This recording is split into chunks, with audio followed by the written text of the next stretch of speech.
আসসালামু আলাইকুম। আজকে আমরা ছাদে পাইপ দিচ্ছি। এই যে এটা একটা ব্যাংক হবে, পুরাটাই থানা সামনে, শিমলা হসপিটাল পাশে আছে। দেখেন,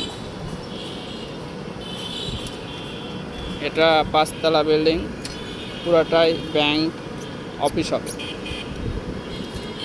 এই যে পাইপ দিচ্ছি আমরা।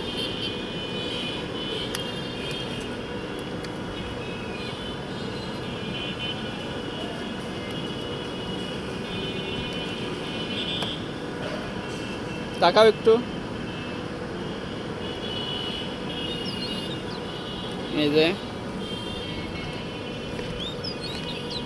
সব বক্স দিচ্ছি।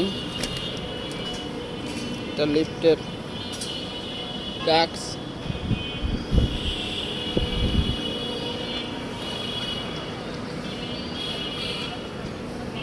এই যে থানার দেখেন কত গাড়ি পড়ে আছে।